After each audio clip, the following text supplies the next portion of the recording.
Welcome. It is day 27 of the July Pilates and Movement Challenge.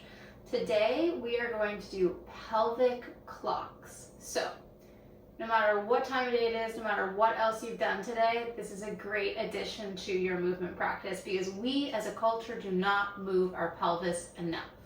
So we're going to start laying down. We're going to progress to sitting, and then we're going to do it standing up. So we're just going to whirl and twirl our pelvis around.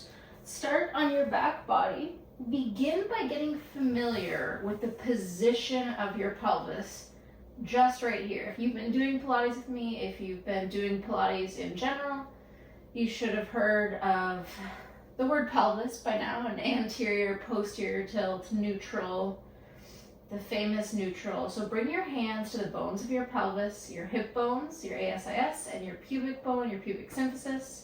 Bring your hands to those bones, make a triangle with your hands, and try to feel like those bones are somewhat level. Okay, depending on your body, your alignment. If you have really big glutes, you could have a functional neutral. Okay, so if you have lots of development through your butt, that could make your pelvis sit in a slightly different position as you're laying back here. But in general, feeling like our hip bones and our pubic bone are pretty level. Inhale, breath in. Let's exhale and find our imprint, our posterior tilt. So you might feel some engagement through the muscles of your pelvic floor as your pubic bone lifts higher than your hip bones. Now coming back to your neutral and keep going. So now you're tilting your pelvis forward. You have this anterior tilt. So now your hip bones are higher than your pubic bone. Your low back probably responded by arching through your lumbar spine. And now let's imprint. So we're rocking our pelvis. It's a bigger movement than just neutral to imprint. We're going anterior, posterior. Let's think of that like 12 o'clock and 6 o'clock. One more. Noticing if you haven't moved your pelvis a lot independently today. Now let's begin by finding that side to side motion. So I want you to feel like your right hip bone is lifting higher than your left hip bone, but you're not moving your spine. And then go the other way. So your right sit bone is moving down, your left hip bone is gliding up, and switch. So that feels to me, there's a motion. I don't feel like I've done a lot today. It feels a little bit sticky, like things have been moving all together instead of finding that isolated movement. Let's keep going side to side. Think of this like your 3 o'clock position and your 6 o'clock on your clock, on your pelvic clock. Now this is really nice for pelvic floor tension, for menstrual cramps as well. You have to think of all of the ligaments and all the attachments. I learned today you have 6 ligaments that are attaching into your uterus. Okay, so they require movement. Most people need to work on moving their pelvis more independently of the rest of their body. Let's go one more time, side to side. Trying to feel your spine long, trying not to feel your QL or your low back taking over. Now, make your way up to a seat. Let's do our pelvic clocks, our pelvic circles from a comfortable seated position. So make sure you're up on your sit bones. In case you're not rounded back on your tailbone, you're on your sit bones, and now begin to tilt your pelvis back. So find that posterior tilt, you'll feel your lower abs. And then inhale, tilt your pelvis anteriorly. So tilt it forwards. For me, that's a complicated position when I'm sitting up. Now tuck and lift. And you're trying to keep your spine quite still. It can move a little bit in response, but keep it as still as you can. Do that one more time. Posterior, anterior, 12 o'clock, 6 o'clock, and now side to side. So feel your right sit bone pressing down as your left sit bone floats up. But you could even bring your hands to your ribs and hips and try to feel like it's your hip bones moving but your ribs are quite still. Your ribs are staying really steady. See how that feels in a seated position. Now that we kind of have all those positions, let's begin to draw a circle. Think of drawing a circle with your tailbone. So you can bring it back into that anterior tilt position, and then to 3 o'clock, 12 o'clock, 6 o'clock. Did I say that right? I don't think I did.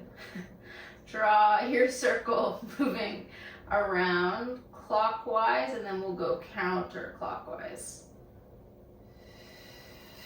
So there's lots of abdominals. The hips may not want to let you glide so much in this position, so if mobility is a factor, we're going to do it standing up, but we'll have less proprioception when we stand up. Let's begin to draw that circle the opposite direction. So I'm going clockwise now. I'm going 12 o'clock, 3 o'clock, 6 o'clock, 9 o'clock, and back to 12. Yeah, I think I said those times wrong earlier. Try to make it fluid here. Try to keep your breath moving through, and don't make it all about your ribs moving along with you, but it's really this small pelvic circle.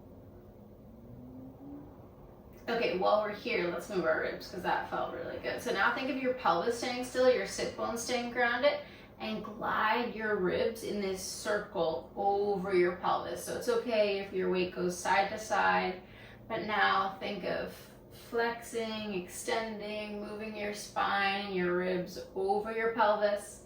Go in the opposite direction. I like to bring my hands to my rib cage to really feel that movement. You can switch the way you're sitting cross-legged there too for the last few moments if you want to balance it out a little bit. Breathe it in, breathe it out, just some gentle mobility. And now come on up to stand. Let's find a little bit of a lean. So I'm going to bring my hands to my thighs. I'm going to lift my tailbone back, back, back. So that's that anterior tilt position. And then round, tuck, curl it under. 12 o'clock and 6 o'clock. Back and forth. Feel your lower abdominals. Feel this really nice length through your glutes and hamstrings, and when you lengthen your tailbone back behind you.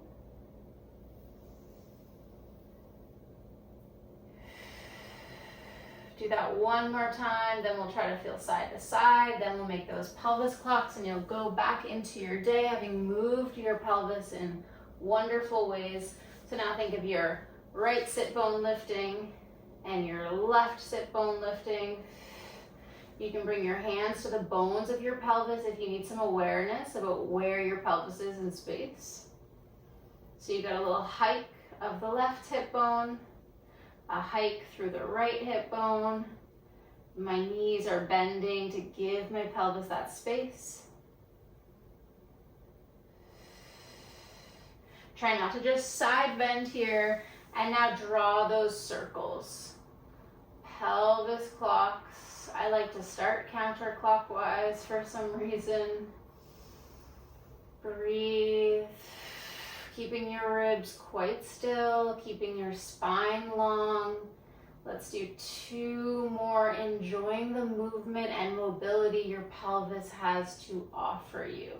Let's go the other direction, so clockwise if you're following me. Try to feel a hike through each hip bone, and then the tilt forwards and backwards.